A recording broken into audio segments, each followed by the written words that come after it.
Hi everyone, I'm back. It was requested I read more stories. I'm very happy to do so.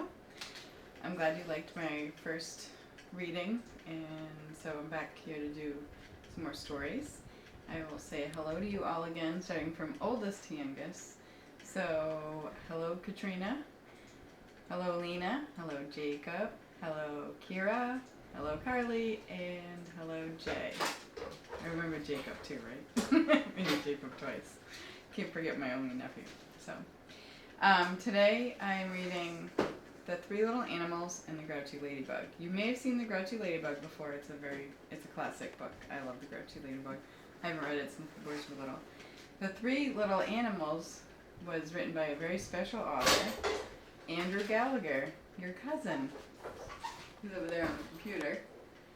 Say hi, Andrew. Hi. He wrote this book when he was only 8 years old. So I know a couple of you are 8 years old, Jacob and Alina, and Katrina, you're now 9.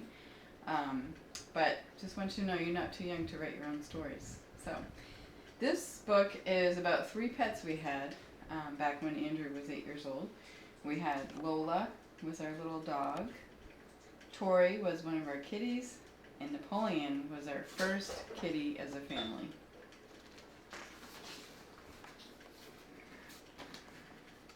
There once lived a small family in Massachusetts who had a wonderful house in the city of Leominster.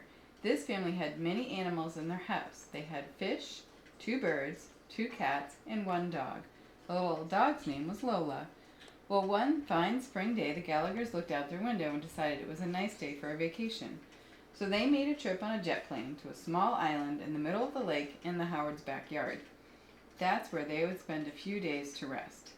The Gallaghers knew they needed to leave someone in charge of the animals, so they decided to have their neighbor, a boy named Dana, from across the street, to feed the animals while they were away. After the Gallaghers had been gone a little while, Lola, the dog, was bored and thought she would play with her very favorite, very special, super bouncy ball. So she set out to look for it, only it was missing. Lola sniffed around for a while, but became very worried. Where had it gone? Where did she see it last? She could not remember.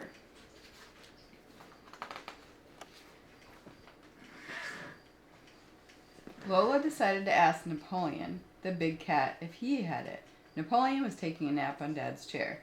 Napoleon, Napoleon, have you seen my very favorite, very special super bouncy ball? I know it's around here somewhere. I just know it. Can you help me, please, please, please? Lola was twitching all over with excitement. Napoleon blinked a few times very slowly and said, I'm an outdoor cat. I don't care very much for very favorite, very special super bouncy balls. Go away and leave me alone. Lola was confused, tilted her head, and walked away. She decided to ask Tori, the little cat, if she had seen the ball. Tori was busy playing with a piece of string in the dining room. Tori, Tori, have you seen my very favorite, very special super bouncy ball? I know it's around here somewhere. I just know it. Can you help me, please, please, please? Lola was twitching all over with excitement. Tori said, I'm an outdoor cat, but I will help you find your ball if you beat me in a wrestling match. There's Lola and Tori wrestling. So Lola and Tori had a wrestling match. They jumped and pounced all over each other. Their fight took them from the dining room to the living room and lasted a few minutes. Lola was able to lock Tori to the ground. Tori was not able to get out and yelled, Okay, you win. Lola let Tori go. Tori said, I'll help you now, but we really should ask Napoleon if he can help. Napoleon is the oldest and wisest animal in this house. So Tori and Lola ran to Napoleon, both said at the same time, Napoleon, Napoleon, have you seen our very favorite, very special super bouncy ball? We know it's around here somewhere. We just know it. Can you help us, please, please, please? Lola and Tori were twitching all over with excitement. Napoleon blinked a few times very slowly. Fine, he said. Since you are such pests, I will help you search. You two should spread out and search the house first. I'll search outside. So Lola ran as fast as she could upstairs to Mom and Dad's room and peeped under the bed. Tori ran up the stairs and went into Andrew's room and peeped under the bed. Napoleon, however, went outside and found a nice sunny spot on the front lawn and curled up for a nice long nap. Lola didn't find anything under the bed. She sniffed around. Napoleon's such a lazy cat. She sniffed around and couldn't smell any ball smells in the room. So Lola went downstairs into the basement. Maybe the ball was down there. She sniffed and sniffed and sniffed. Dogs have special noses that have remarkable smelling power. Tori didn't find anything in Andrew's room either. Even after searching his desk, his closet, behind the door, she even searched in the dirty laundry basket. So Tori went up into the attic and searched in the dark. Cats have special eyes that help them see in the dark. After searching a long time, the two of them met in the kitchen. They were getting tired. Just as that moment, the front door was opening. It was Dana. Dana walked into the kitchen. There's Dana, carrying the food and water for the pets. He saw Lola and Tori looking up at him. "Hi," said Dana. He was happy to see them greeting them. "It's lunchtime, time to eat." Dana poured the dog food and the cat food into the bowls, gave them some water, and petted the animals, then waved goodbye. "That's all the food I have for you. See you tomorrow," Dana said. As Dana was turning to walk away, Lola caught a familiar smell. She sniffed again. Yes, Lola was smelling the scent of a ball on Dana. "Tori," Lola said, twitching all over, "I smell the ball on Dana. He must have the ball at his house." Tori was happy and whispered back, "We should follow Dana to his house and see if we can find the ball there." So that's what they did. They tiptoed across the street, being careful to look both ways, and followed Dana all the way inside Dana's house. Lola even thought she heard the sound of bouncing balls from far away. Once they were alone in the house, they checked things out downstairs, upstairs, into Dana's room, and lo and behold, they found Dana's secret stash of bouncy balls. Oh my. There were tons of them. "Look at all those balls," Lola said. "Surely my very favorite, very special super bouncy ball must be in there somewhere." They both worked their way through the enormous pile of balls. But no, nothing. It was certainly not anywhere in Dana's secret stash. Lola and Tori were sad, but they did help themselves to as many of Dana's balls as they could carry. And they couldn't carry all of them, so they chose only the coolest balls and took them back across the street to their home for later. They were halfway across the street when Tori noticed a squirrel nearby about to climb up a tree. Lola stood guard while Tori attacked the squirrel, and in a ferocious battle, Tori was able to outdo the squirrel and ripped its head off. That was Andrew. Once back home, Lola and Tori decided they wanted to watch a movie, so they put a video in and began watching it. I didn't know they could watch a movie. Only Tori said they might get in trouble, so they changed their mind and turned the TV off, but they couldn't figure out how to turn off the sound. Just then, Lola noticed a little mouse was running across the floor, holding a ball in its mouth. Tori was about to pounce on the mouse when Lola said, "No, that's not the ball. It's chewed up. That is not my very favorite, very special super bouncy ball." The two were so tired from all the searching they had to give up. There was no sign of that special ball anywhere, so they went back to Napoleon, who was still sitting on the front lawn. "Napoleon," said Tori, "have you been able to find the ball?" Napoleon looked at Tori, blinked a few times very slowly, and said, "No, I have not seen that ball anywhere. Sorry." Napoleon gave up trying to sleep in his sunny spot, so he got up and began to trot away to find somewhere else to sleep. Just then, Lola noticed something strange. "Hey," Lola shouted. She was starting to twitch. "What's that X on the ground right next to your tail?" Napoleon looked under his belly, and right where he stood on the ground was an X on the ground, just like the kind of X's you find on a treasure map. The three animals knew exactly what to do. They all began to dig quickly. It was Lola who smelled it first. "I smell something," Lola shouted, and she stuck her face in the dirt and pulled out her very favorite, very special super bouncy ball. "Yay," said Tori. "Yay," said Lola. "Yay," said Napoleon. Even though Napoleon really didn't care much for very favorite, very special super bouncy balls. But to be fair, Napoleon joined with his two animal friends and played one game of fetch with his little animal family, and they all lived happily ever after. The end.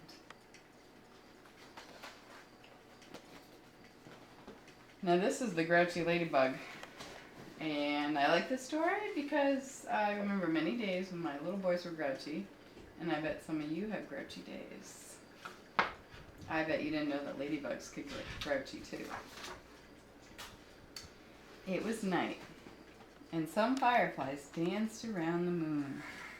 At 5 o'clock in the morning, the sun came up. A friendly ladybug flew in from the left.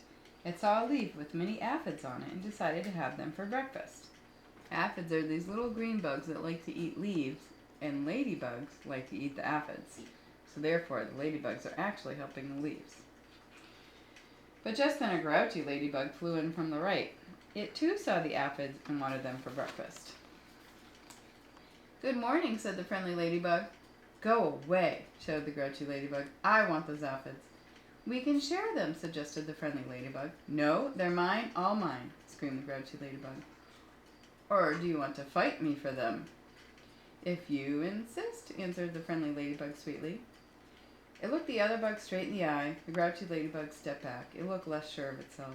Oh, you're not big enough for me to fight, it said. Then why don't you pick on somebody bigger? I'll do that, screeched the grouchy ladybug. I'll show you.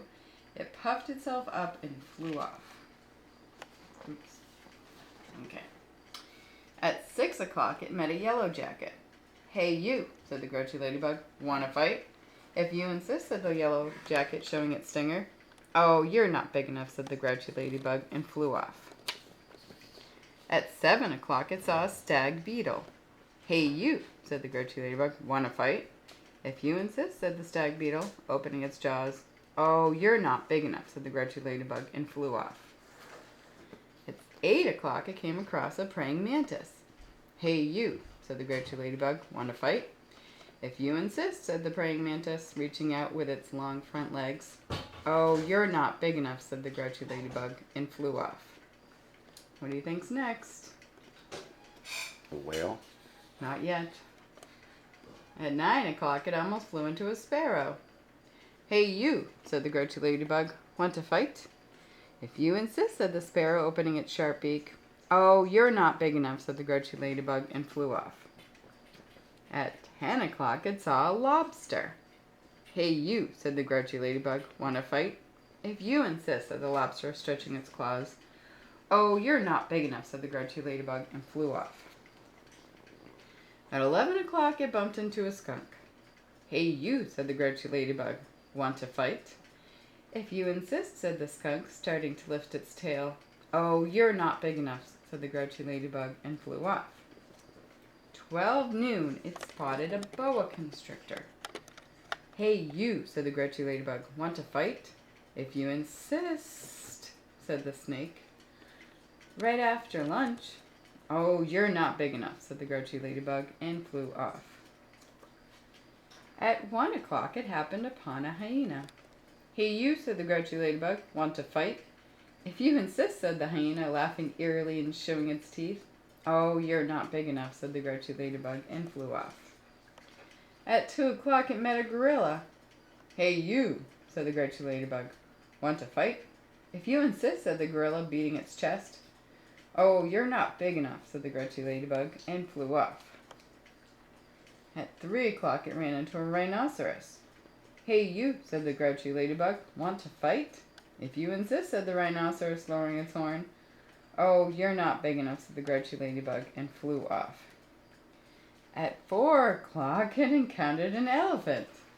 Hey, you, said the grouchy ladybug. Want to fight? If you insist, said the elephant, raising its trunk and showing its big tusks. Oh, you're not big enough, said the grouchy ladybug, and flew off. And Michael was right.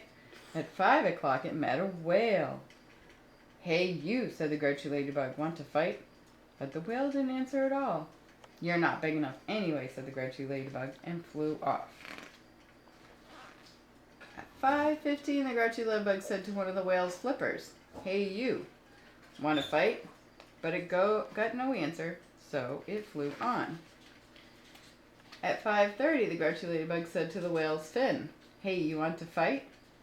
But it got no answer, so it flew on. At 5:45, the grouchy ladybug said to the whale's tail, Hey, you, want to fight? And the whale's tail gave the grouchy ladybug such a slap that it flew across the sea and across the land. At 6 o'clock, the grouchy ladybug arrived right back where it had started from. Ah, here you are again, said the friendly ladybug. You must be hungry. There are still some aphids left. You can have them for dinner. Oh, thank you, said the wet, tired, and hungry ladybug. Soon all the aphids were gone. Thank you, said the leaf. You are welcome, answered both the ladybugs, and they went to sleep. The fireflies, who had been sleeping all day, came out to dance around the moon. I guess no one's big enough for the grouchy ladybug. The end. Hope you enjoyed. Let me know if you want some more.